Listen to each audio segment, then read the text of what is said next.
Décrocher un rendez-vous en 35 minutes sur Tinder en 2023, bientôt 2024, surtout avec une fille qui me plaît vraiment, oui c'est possible. Et c'est précisément ce que je vais vous montrer dans cette vidéo à travers une étude de cas où je vais vous analyser chacun de mes messages et pourquoi j'écris ces messages-là et comment je me suis comporté dans la conversation pour que la fille accepte la rencontre rapidement. Mais d'abord, pour ceux qui ne me connaissent pas encore, laissez-moi me présenter. Je m'appelle Clément Rodriguez, je suis fondateur de Mon Coaching Séduction et depuis 2013 maintenant, avec toute mon équipe, on accompagne chaque année des centaines d'hommes à mettre en place une machine à rencontre grâce aux apps de dating, mais surtout à rétablir le rapport de force avec les femmes pour qu'ils puissent enfin s'épanouir. Et on peut déjà vous aider grâce à notre service d'analyse de profil 100% offert et confidentiel. Pour y accéder, c'est super simple. Allez dans la description de la vidéo, cliquez sur le lien, en 2 minutes, vous avez votre analyse de profil en vidéo. Pourquoi décrocher un rendez-vous rapidement? C'est pas du tout pour me la péter, c'est juste pour vous dire que aujourd'hui, la concurrence s'intensifie largement sur les sites de rencontres. Il y a beaucoup plus d'hommes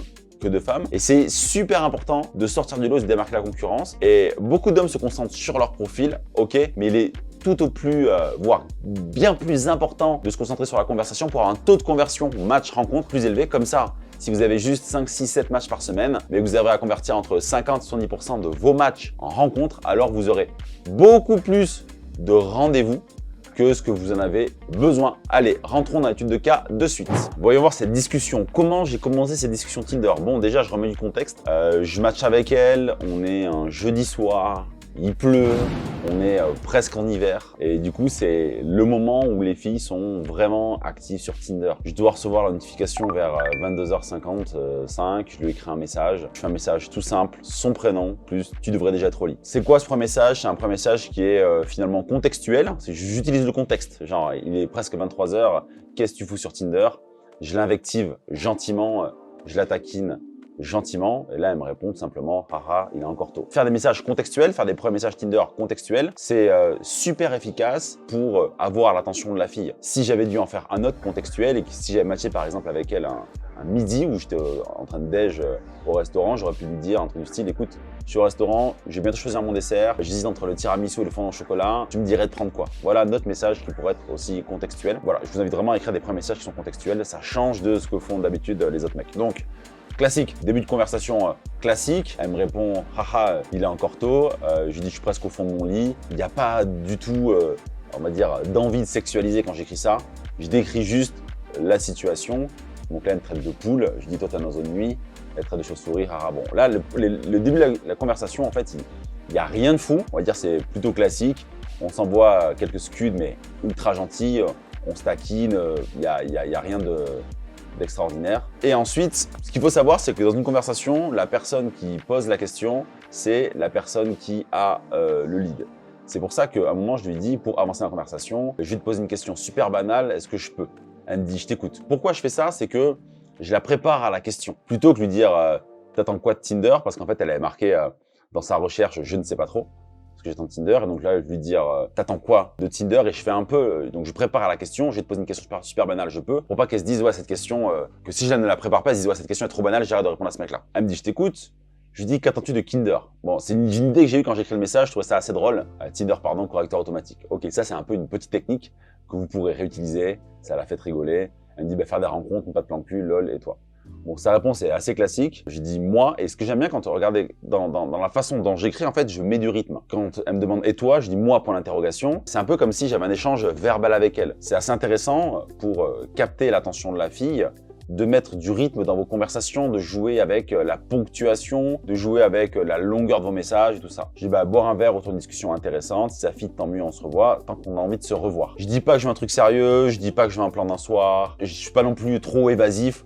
Je lui décris précisément ce que j'attends d'une rencontre Tinder. Donc, quand vous discutez avec une fille sur Tinder, pour décrocher un numéro rapidement, comme j'ai pu le faire en 35 minutes, mais au-delà du numéro, c'est surtout décrocher une rencontre, soyez super honnête avec la fille, c'est ça qui va être super important, que vous soyez authentique et pas que vous essayez de noyer le poisson, puis dans tous les cas, elle va le ressentir, les filles ont des radars pour ça. Elle me dit, je vois ça, alors on peut s'entendre. Donc là, green flag. Vous voyez, la conversation est assez classique, je suis très direct, je lui demande où est-ce qu'elle vit, pourquoi t'as 12 km de moi, je sais pas pourquoi, moi j'aime bien savoir où sont les filles par rapport à moi. Donc elle me dit d'où elle est, je lui demande si elle bosse là-bas.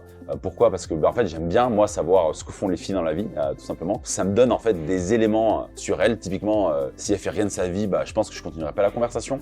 Ça me permet de faire comme un pré-filtre, de recruter la fille, de me dire ok, est-ce qu'elle correspond aux filles que j'ai envie de rencontrer. Elle me dit qu'elle bosse à côté de la gare Saint-Jean. Là, je fais un petit trick. Juste pour la taquiner, je dis je te pensais infirmière, mais à côté de la gare Saint-Jean à Bordeaux, il n'y a pas d'hôpital, ça l'a fait rigoler. Ah bon? Je dis ouais, je sais pas pourquoi, mais t'as peut-être un métier super sérieux. Donc en fait, on appelle ça du cold reading, c'est purement technique ce que je fais. Mais en fait, ce qu'il faut voir dans ma conversation, c'est que j'ai une attitude complètement détachée. Je m'en fiche un peu de ce que je lui écris finalement, parce que je sais ce que je veux et j'ai travaillé sur ma valeur intrinsèque. Et c'est vraiment un conseil que je vous donne, c'est travailler à fond sur votre détachement dans vos conversations. Alors je sais que c'est pas facile quand vous n'avez pas beaucoup de matchs, parce que à chaque match, vous allez vous attacher à ça, mais ayez dans votre tête, ok, si je me positionne en tant que recruteur, si j'étais vraiment détaché de cette conversation, qu'est-ce que je lui écrirais comme message? C'est une question qui peut vous aider. Je dis en fait, t'as peut-être un métier super sérieux, elle me dit trop drôle, j'ai tête d'infirmière, donc là, elle me dit où est-ce qu'elle travaille. Je dis t'as un métier très sérieux alors. En tout cas, tu sembles aimer te prendre en photo au bureau. Là, je la chambre. Je la taquine à plusieurs moments quand je dis qu'elle est infirmière. Quand je dis qu'elle semble aimer se prendre en photo au bureau, parce que sur ses photos de profil Tinder, plusieurs fois elle se prenait en photo au bureau, je la chambre. Rien de méchant, je suis taquin, mais ça va, j'en fais pas trop. C'est de la bonne mesure, on va dire, de taquinage. Il était quelle heure là? Hop, il était 23h31, ça faisait 30 minutes qu'on parlait, j'étais KO, j'ai envie d'aller au lit, je dis je suis dormir, je suis KO. Si ça dit qu'on poursuit demain, on pourra le faire sur Insta ou WhatsApp, ou si c'est trop rapide pour toi, ou ici si c'est trop rapide pour toi. Ce que je fais dans ce message-là, il est super intéressant, c'est que je lis de la conversation. C'est moi qui arrête la conversation. Je cherche son consentement en mode si ça dit qu'on poursuive demain, on pourra le faire soit sur Insta, soit sur WhatsApp. Proposition alternative, ou si c'est trop rapide pour elle, on le fait ici. Donc je mets zéro pression. Et je sais qu'en faisant ça, elle me donnera son numéro de téléphone à minima Instagram. Donc, si je devais résumer cette conversation, il n'y a pas trop de technique, juste j'étais super direct. Et comme je connais ma valeur, je ne suis pas là pour perdre du temps, elle le sent. Et les filles le ressentent vraiment dans la conversation. Et c'est pour ça qu'elle m'a donné instantanément son numéro de téléphone. On a poursuivi ensuite pendant, je sais pas, un quart d'heure, 20 minutes sur WhatsApp. Et là, on est en train de caler le rendez-vous. Et donc là, c'est la partie des messages sur WhatsApp à la suite de la conversation qu'on a eue. Donc j'ai bien commencé, je vais pas vous analyser toute la conversation WhatsApp, c'est juste pour vous dire que voilà. On discute sur WhatsApp, je lui dis ça dit qu'on se rencontre, très direct le type. Elle me dit ce week-end je peux pas, je suis à Bordeaux, mais oui avec plaisir. Et donc là, on est en train de caler le rendez-vous. Juste pour vous dire que prendre uniquement un numéro sur Tinder, c'est bien, mais si derrière vous n'allez pas rapidement à la rencontre, ça va être problématique. Donc il est primordial quand vous preniez le numéro de téléphone, que ce soit pour rencontrer la femme et pas pour poursuivre la conversation. Et voilà, cette vidéo est terminée. J'espère que cette analyse vous a plu. Dites-moi en commentaire maintenant et je vous ferai un plaisir d'y répondre. La golden nugget, la pépite que vous avez retenue de cette analyse de conversation. C'était un vrai plaisir pour moi de vous retrouver pour cette nouvelle vidéo. On se retrouve très prochainement, la semaine prochaine, pour une nouvelle vidéo pleine de bons conseils. N'oubliez pas votre analyse de profil, de vous abonner à la chaîne. C'est offert et ça soutient la chaîne. Ça nous permet de diffuser plus largement notre message. C'était Clément depuis Bordeaux et moi je vous dis ciao!